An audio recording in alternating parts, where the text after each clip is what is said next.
and as well as on our WhatsApp status and on our Facebook pages.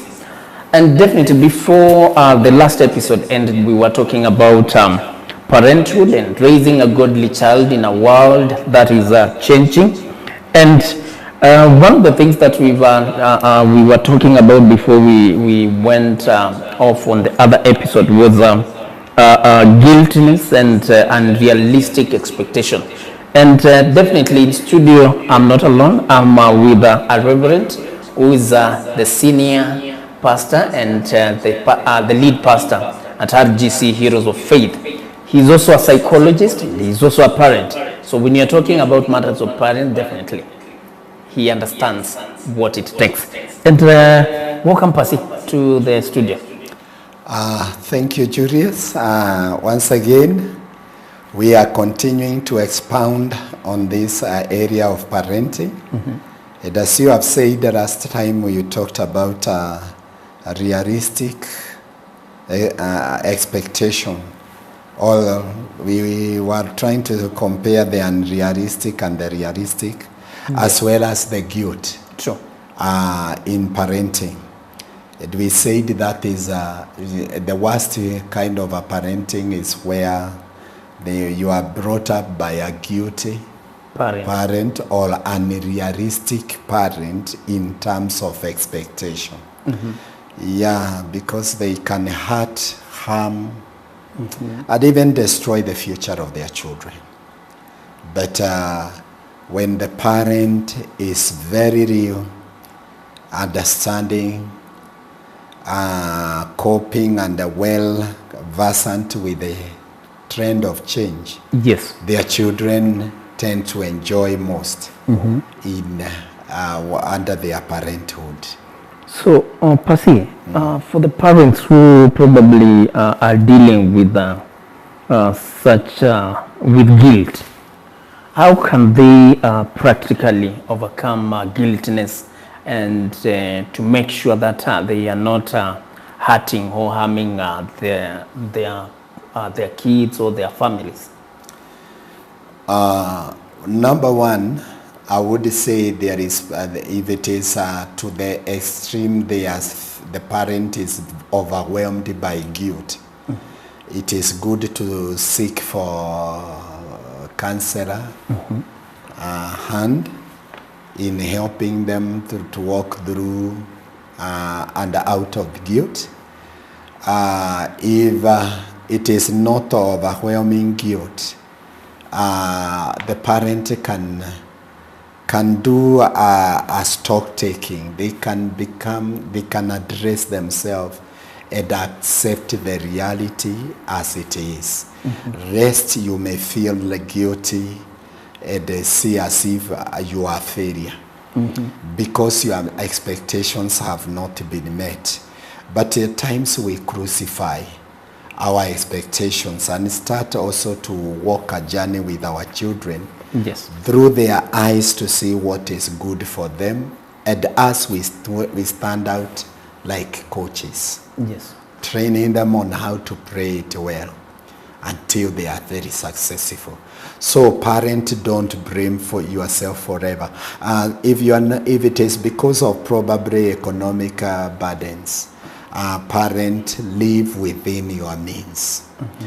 I have seen people who are living above their means. They are not real, and they become overstretched, or maybe they fall into depression, mm-hmm. because they are living beyond their means. It is also good to share with our children. Sometimes as a parent, I would desire to give the whole world to my child. True. But even an eighth of the earth, I cannot afford for them. Yes. I should not feel that I am a failure. I should let them know that by God's grace one time, we shall own what we desire. Mm-hmm. If only we walk and work it out well, mm-hmm. with the wisdom of God, we shall end up somewhere. If it is not me, I liked the old parents, the millennial parents. because they were messengers of hope to their children. Yes. They would tell the children, even if we don't have food today, tomorrow we shall eat in plenty. True. And even we shall have more in the store. We would tell our parents, our parents would tell us, the fact that I am wearing a tattered cloth, it is tomorrow we shall be buying new from the shop, especially if you do well and excel in life. You are the one who will buy it for me. Sure. And surely we would feel within us as children, we need to work hard. We were inspired to work hard. But if the parent, you feel like you are the only one who will provide to the children, times and your desire is not met, you fall into guilt. And do not overpromise your children. Let them know that there is also a way to work hard until we get what we are lacking today. So parents, also don't be pressurized by your children, and especially the teens. The age of teenagers, they put more pressure on the parents. They want to put on every fashion that is the fashion that is there. And you see, these fashions are expensive. They want to eat whatever the others are eating. And you yourself, you are not able to feed the entire family.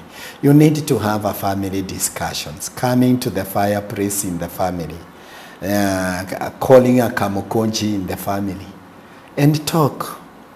Let's face the reality together. A time we sit down with my son and discuss how the things are as per today. And I will see him understanding and nodding his head. Now I understand. And he started to encourage me. Sure. Daddy, you will make it. You are wonderful.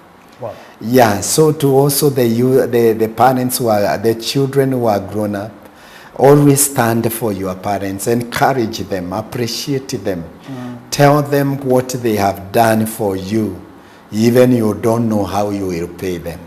You know, you are also giving them a psyche to continue doing and working harder. But if you are ever there complaining, and kind of even children cursing their parents, oh, you are not my parent, how can you see your child suffering and you are doing nothing? Without understanding, this parent wishes well, but the means are not there. So this is at an age of sitting down and working it out. I would like to tell the parents, when you are paying school fees for the children, stop pretending that you are the millionaire owning the everything, whatever they need. Yes. Tell them how you have worked hard, how you have labored, and what you have sacrificed. Even if you are selling something that was a family property because of the support of their children, let them come on board and know that there is a sacrifice that has been made. This is a way of training this child and causing this child first to see love, care, and the sacrifice that the parents are making because of the child. But if you are a parent who want, when the child cry for anything, you present it without complaining or without any hardship. You are made to alter your budgets because you want to please your children. You can end up becoming a poor parent who will be blamed by the children.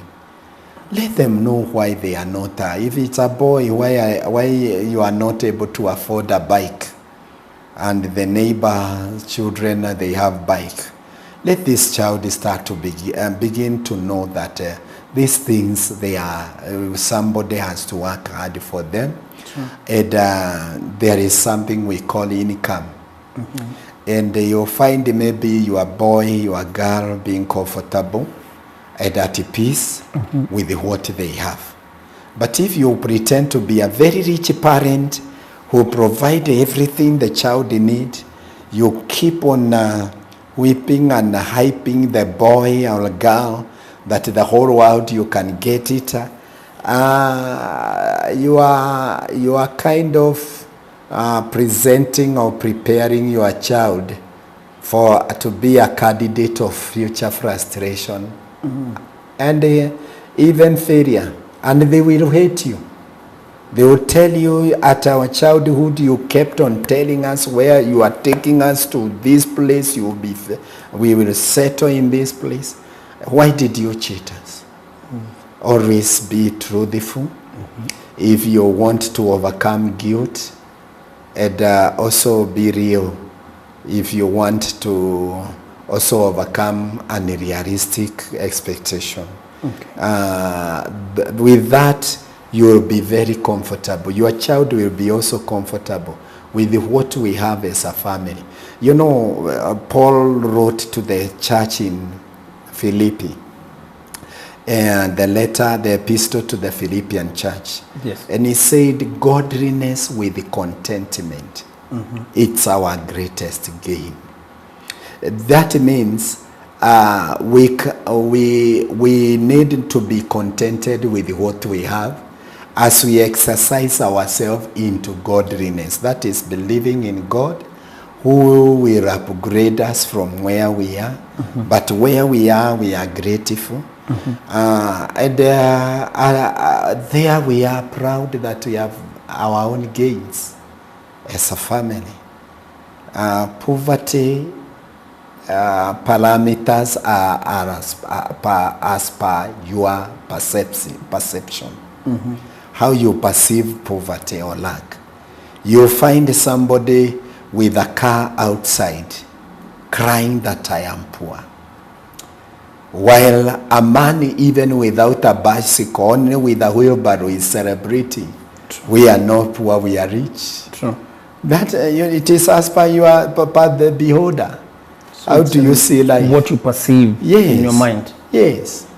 You find somebody committing suicide because he did not make it to go for a trip in maybe outside the country or Mombasa or whichever place. And you find somebody taking a walk with the family through the rocky terrains because they cannot afford any fare, yet celebrating. True. That's how the perception. Please do not set your perception so high beyond your means and ability as a parent. So, Pastor, does it mean that if you're a parent and you are in a position to provide, let's say, like what your kid wants, does it mean that you will have sometimes to restrict the provision so that the kid can understand that for you to get what you want, sometimes you have to, or most of the times you have to work for that thing? One, I would say yes, and at the same time no. Why I would say yes? It is because when the child, you bring up a child knowing that anything I need, daddy and mom has it. When you fail to provide it, that child will fall into depression because you have never brought up this child to know there are times that we do not have. So deliberately the parent can be withholding, even if you have everything. You'll be telling them, and especially the parents, we are able to discern what is good for the child and what is not good.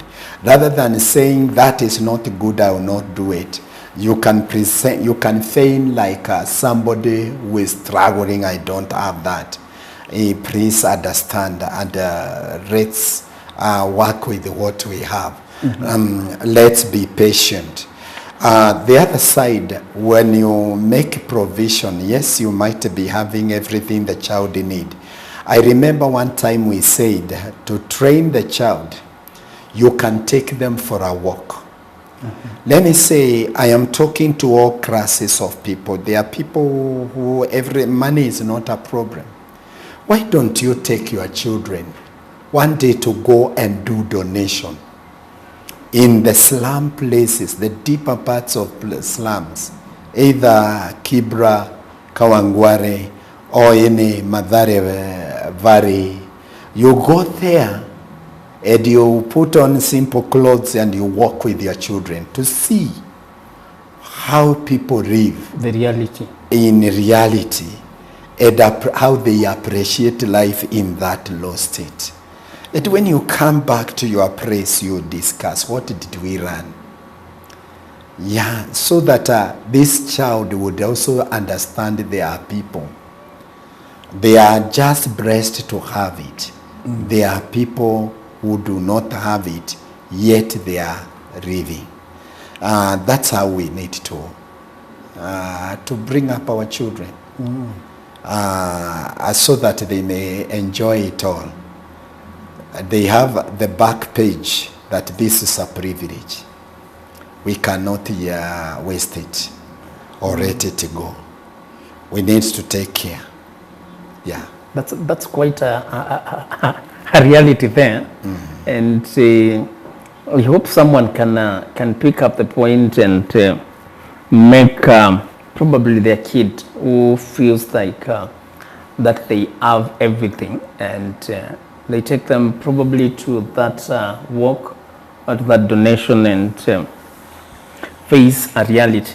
But in a world that we are living today, and parents or the kids could definitely wish to have their A game.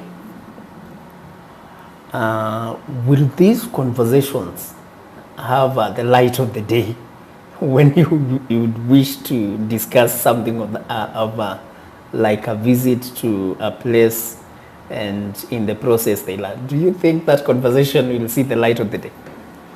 The conversation to maybe to take a walk somewhere. Yes. For learning. Yes. It can be maybe a surprise, or maybe something that you have also premeditated. We want to go and learn something somewhere. Yeah, it is good to show many people who live with the children who has everything, and when they cry for anything they are given.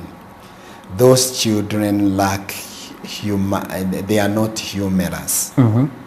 The humor in them is very little. So they cannot show mercy. They cannot condone people who are not lacking. And you know, the society blend well with all kind of people. We respect each other in our social and economic status. Yes. And there is no one who has no value into our life. Even the billionaire, the man who washes his car and cleans the house, that person is very valuable. Sure. Because he or she maintains the environment that makes this billionaire feel that I am really a billionaire. Yeah. So, and you know, we live by respecting each other. So times we need to see the importance of everything. And that's why I was saying, let them go, let us have a walk and also see. It's like a surprise. Yes.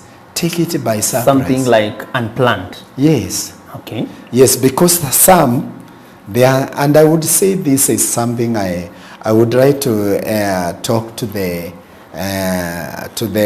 developed people, let me say the rich. I have heard many of them saying, oh, you know, my son, don't go through Kibra, anything to do with Kibra there. Those guys will rob you, will harass you. And you see, when we are telling our children that way, if they meet somebody and that person happen to say, I live in Kibra, oh, you see the children running away. The notion already is in their head. A thief has come, a grabber, or a glutton. What do you tell them about the other people? You need to tell them respect the other people and thank God that you are like this. It has costed, it has taken the hand of God for you to be where you are. And also be merciful to this. Sure. If you have an opportunity, help them to upgrade in life. Yeah. You are building up a strong generation that interact well and interconnect well, because there are areas the rich cannot thrive or survive without the poor. We all need each other. Now, Pasi, I think a question could be, why do you think that many parents are struggling and they are living with this guiltiness, and probably they do not have someone they can share to? Because if they feel, as we said in our previous episode, is that everyone on social media, they feel they are like, you can see like they have already gotten everything right, but in reality they have not gotten anything right. They are still struggling. What makes these parents stay with this guiltiness and continue tormenting and torturing themselves? One, it's kind of a phobia. Nobody wants to admit that I have failed. Everyone wants to show the others I have succeeded. Made it. I have made it. Yes. And therefore, in the attempt to cover up, these parents, they end up becoming very empty, dry, and crushed from within. Because they don't want to reveal their state, the state of their frustration. Yes. I would say that being real, the fact that you have failed doesn't mean you are not successful. Yes. Somebody said, before you succeed, maybe you would have failed 1,000 times. Sure. But the 1,001 time, you make it. And that is when the success, the impact of the success is felt. You hear parents talking about good about themselves. And they will not tell you, maybe some we were troublesome to the parents. Yes. But when we are raising our own children, we are telling them, you know, my dad, my mom, if he was here, you would know that I was an angel at home. Oh, maybe the parents are laughing and saying, oh, my kids, the grandchildren. If you would know the kind of a father your father was, I wish you know become. So, as you see, when you are trying to make your page of life become white, Yes. still you are not erasing the black side. And those black spots, they come out through your children. You'll see the black spot of your life in your own children. And when you see them, you become mad. You are mad on the children as if it was not the kind of a path you went through. So, be real. Tell them how I am seeing you guys behaving. Yes. I once behaved that way, and it was total mess on my side. So, me, I would just advise you. Yes. Please, out of an experience of what I went through, Yes. please don't go that direction. Don't present yourself like an angel to your children. Yeah. I'm laughing because my daughter, sometimes I can see some characters. And sometimes my mother, now the grandmother, reminds me that you are even worse than that. And sometimes I can refuse. Yeah. Then after we leave that particular location, I can go and laugh to myself far away from there. You are reminded what you are. Yes. So I'm laughing at the reality that is hitting me. Yeah. And I think this is a reality that we have to live with. And we have to understand that sometimes we should not over-expect from what we were or what we gave during our times when we were growing. And I think, yes, the truth is that God doesn't expect any perfection from us, but he expects faithfulness. Even when we fall short, his grace covers our gaps. And I think Psalms 1 or 3 says that he knows our frames, he remembers we are dust, and that means he understands our limitation. Definitely this conversation will continue on our next episode. Thank you so much for joining us, and definitely let's continue interacting on our social media platforms. Until next time, goodbye.